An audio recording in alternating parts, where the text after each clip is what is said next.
Hi, I'm Dustin Abbott, and I'm here to give you my final verdict on the new Tamron SP 24-70mm f2.8 DI-VC USD G2 lens. And I have reviewed this lens to death at this point. I have done comparisons with a number of different lenses. I've compared two different copies of this lens. I have compared it to the previous generation VC lens known in Tamron code as A007. I have compared it to the Canon 24-70 f2.8L Mark II. I've reviewed it to the new Sigma 24-70 f2.8 OS Art Series lens. I have done every comparison that I can think of at this point, and so I feel pretty confident in delivering a final verdict to you here today. Now, part of what I have done, and if you want to take a look at the original build quality episode, you can see a closer look at this. But part of what I've done is I compared it to the previous generation lens. And I used that lens, the A07, for a number of years, probably between 3 and 4 years. I used it in a lot of different situations. I shot a lot of weddings and events with it. I traveled with it in different places around the world, and it served me well. However, I was aware of some of its shortcomings. And when I began to review, and throughout this period where I reviewed the G2 lens, which is the A032 in Tamron speak, what kept coming back to me is how much maturity is shown in this lens. You can really tell that this is Tamron's second effort at developing this lens, and I think that gives them a bit of a leg up in some of the competition, in that they've had an opportunity to build a stabilized 24-70mm f2.8 lens, which, by the way, Canon still hasn't done. Nikon has, Sony has, Canon hasn't done it yet. But Tamron was the first to do it. And so they've had now about 5 years to work out the kinks and to hear user feedback. And it really feels like they have listened and addressed a lot of those things. It all starts with the build quality, and this new design philosophy makes this, in my opinion, I think probably the most attractive of the current 24-70mm options.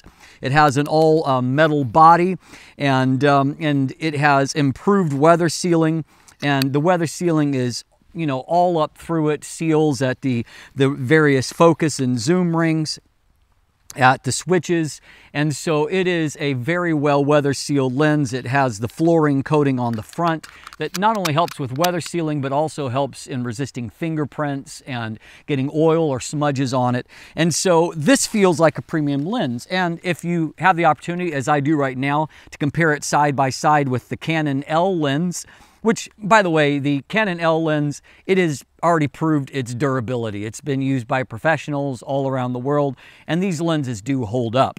But my point is that if you compare them side by side and you were to ask which is the pro-grade lens, you would actually say the Tamron is. It has better materials in its construction. Its weather sealing is just as good, if not better. And it feels like the professional grade lens in comparison to the Canon. And again, that's just kind of a cosmetic observation, but it also bears some reality in the real world. And of course, Tamron has yet to prove the durability of this lens like the Canon has. But in terms of first impressions, this lens does a killer job of that. And of course, the new Sigma 24-70mm art lens, I also found it very nice. One thing I will observe, however, is that the Sigma is another 100 grams plus heavier, and so it's over 1,000 grams. The Tamron G2 is a little over 900 grams. The Canon lens is a little over 800 grams. And so definitely, the Sigma is carrying some extra weight, and I don't know that it's justified in terms of the build, where there's nothing that's really beyond these other two lenses in terms of that build quality. But again, it does have, and remember, when you look at that weight, this lens also, it has all metal construction compared to the Canon. It also has an image stabilization system built in, and so that extra weight, I would say, is justified when you consider those things as a part of it. And so other things that I like in terms of the improvement of the build, it is smoother to zoom. The zoom action is nice overall. The switches are improved, both their feel. And of course it is now tap-in console compatible, which means that you can tweak behavior from everything to the autofocus performance and calibrating it at different focus distances. And so you're going to get the best autofocus result out of it. By the way, that is a time-consuming process, and if you're not sure how to do it, I've got a playlist on how to do calibration. But if you're going to buy this lens, I recommend that you invest the time because you will maximize your performance out of it, and it's worth a time investment to get that. You can also tweak through the tap-in the behavior of the vibration compensation, program in the mode that best suits your shooting style. And talking about that image stabilization system, it is rated at, and if you put it in the kind of capture priority mode, which focuses less on stabilizing the viewfinder and just more at stabilizing the shot, it is CEPA rated at 5 stops, which is, you know, far and away the best rating of any of these 24-70 lenses. And in my test, you can take a look at this video here where I do comparison. It definitely seems to show its merit and provides the most consistent results when it comes to hand holding. And that's a pretty important consideration when you compare it to a lens like the 24-70 f2.8L Mark II, which has no stabilization. And so I found if you want to look at this comparison here, when I shot a tripod test and comparing sharpness across these lenses, I found that basically for the most part, there's a little give and take, but wide open, this is definitely the sharpest lens. And it's not by a big margin, but it is sharper center and in most cases even on the edges of the frame compared with the third-party lenses. But if you handhold the results, of course, things drastically change, because even at, you know, typical shutter speeds, not even low shutter speeds, that little bit of extra that you get in stability from a stabilized lens produces sharper results than what the Canon is able to reproduce.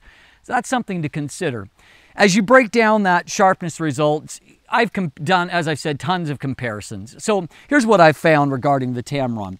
It is strongest from 24 to 50 millimeters with a slight drop off at 70 millimeters, although it's still competitive at that, but it's very strong at 24 millimeters. It's basically as good as the Canon lens is at 24 millimeters, and even in a controlled test shooting at infinity, the resolution was just as good on the Tamron lens, but where the Canon excels is it has a little bit more wide open contrast, kind of micro contrast. And in fact, I found that if you stop the Tamron down even to f3.2, just a third of a stop, it gains a lot of contrast. And so because of that, wide open, it doesn't have as much contrast in the center of the frame, even as what the Sigma does in some settings, even as what the original VC lens does in some settings. However, what is hugely different compared to both the VC lens and even to the Sigma is that the Tamron sharpness profile is very consistent across the frame. It's very good at the edges of the frame, and it's very competitive with the Canon there. Now, when you stop down these lenses, the Tamron takes a huge step forward, and comparing them at f4, I found that you know, any kind of Canon advantage was basically mitigated at that point, and they were roughly equal. Again, some give and take at different focal lengths and at different parts of the frame, but this lens is very good stop down, and that's one area where I found that the Sigma wasn't quite as good, is that it didn't gain a lot stop down, and particularly at 24 millimeters for landscape type work, stopping it down, it never gets as sharp as what the other lenses do for landscape purposes, stop down, because it doesn't make as great a gains when it comes to that. And so all in all, you know, wide open contrast doesn't blow my mind. Hello, Max the cat, regular visitor around here. But what it does do is that even just the slightest bit of stopping down restores that contrast, and you get very consistent sharpness across the frame. And one thing that helps with that is that in all of these comparisons, I found that the 24-70 G2 lens from Tamron actually delivers the best light transmission of the bunch. And that's particularly true compared to the Sigma version, where the Tamron needed noticeably less shutter speed to achieve similar results. And so light transmission is great, which means that if you stop down to f3.2 as far as light gathering, you're still doing pretty well with this lens. And I would say you probably still have as much light gathering potential as you do with the Sigma. And then you definitely get a bump up in your contrast and even in your sharpness a bit.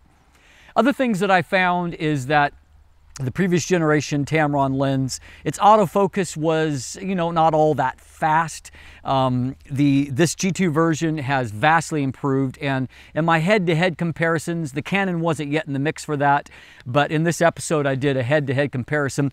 The Tamron G2 is actually slightly faster, just a hair faster than the Sigma lens, but nearly twice as fast as the older G1 version of the lens. And so autofocus is much improved. And in terms of the smoothness of autofocus, like with AF Servo, it is actually the best of the bunch and the quietest of the bunch.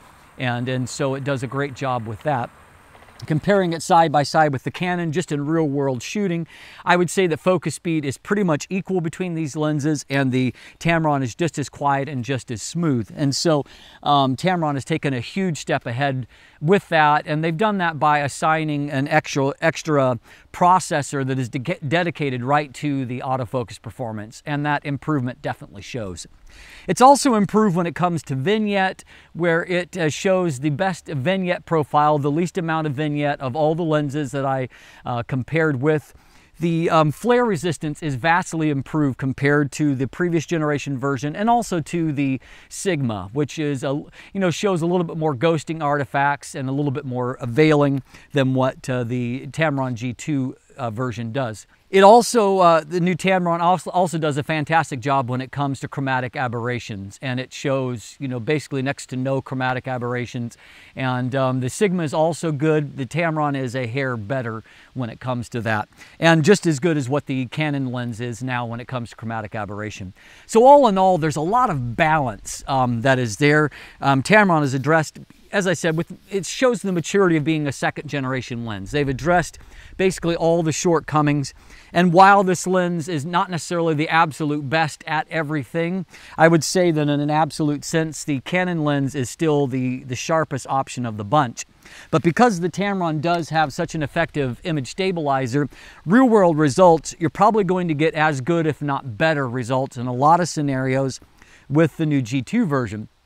And if you shoot a high megapixel body like the 5DS or 5DSR, the Tamron is probably going to be your better option, simply because those high resolution bodies, that motion blur, even if it's just a little bit, it occupies more pixels and it becomes more noticeable. And that was one of the things that we did a handheld test to kind of demonstrate. And so all in all, this lens offers a lot of versatility and a lot of bang for the buck, which leads me to my final point. Tamron has managed to advance this lens in every way while not charging any more for it. And at coming to the US market at $11.99, it is $100 cheaper than what the Sigma lens is. The Canon lens is nearer to $2,000. The stabilized Nikon lens with VR is closer to $2,400. And so this Tamron represents a huge, huge value. And I don't shoot Nikon, but for those that have asked the question, is the Nikon lens worth twice as much?